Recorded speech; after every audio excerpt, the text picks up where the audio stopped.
بالله من الشيطان الرجيم بسم الله الرحمن الرحيم وما لكم لا تقاتلون في سبيل الله সম্মানিত শিক্ষক পরিষদ কর্তৃক আয়োজিত আজকের লাগাতার অবস্থান কর্মসূচির উদ্বোধনী দিন।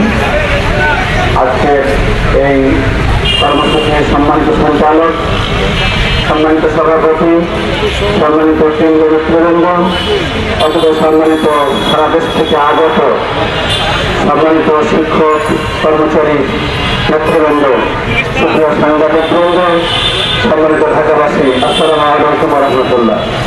আল্লাহ শুকরিয়া, আলহামদুলিল্লাহ। রাসূলুল্লাহ সাল্লাল্লাহু আলাইহি ওয়াসাল্লাম দীর্ঘদিন এমপিওর দাবিতে ঢাকার রাজপথে এসে যারা জীবন দিয়েছেন সে সকল শহীদ ভাইদের শ্রদ্ধা করে স্মরণ করছি এবং তাদের মাগফিরাত কামনা করছি। আল্লাহুম্মা আমিন। সম্মানিত সাথী ও বন্ধুগণ, রমজান মাসে আমরা আন্দোলন করে বাড়ি গিয়েছি। তারপর আর চিন্তা মাথায় ছিল না যে আপনাদের সাথে দেখা হবে এমপিও অবস্থায়। দুঃখজনক হলো সত্য, আবার 3 মাস পরে আমাদের সাথে আপনাদের সাথে সকলের দেখা হচ্ছে। তখন আমরা এ জাতির সবচাইতে বড় অভিশাপমূলক কথা এমপিও কাঁধে করে বাড়ি থেকে, পরিবারের কাছ থেকে কাফনের কাপড় নিয়ে বিদায় নিয়ে এসেছে। শেষবারের মতো ঢাকা যাচ্ছে, আর ফিরে আসবো না। ঠিক কিনা? ঠিক কিনা?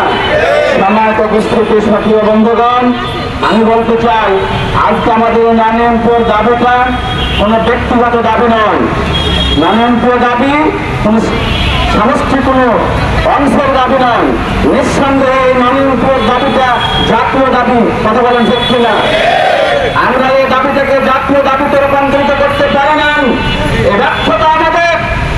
আমি বাংলাদেশ জামায়াত ইসলামের নাচন উপজেলা সেক্রেটারি হিসেবে বলতে চাই, ফ্যাসিস্ট সরকার বিগত আমলে আমাদেরকে নির্যাতিত করে, নিষ্পেষিত করে 13 সাল থেকে 20 সাল পর্যন্ত প্রতিষ্ঠান আমার এমপিও না হওয়ার একটিমাত্র কারণ আমি জামায়াত ইসলামী করেছি, যার কারণে আমার প্রতিষ্ঠান এমপিও হয় নাই।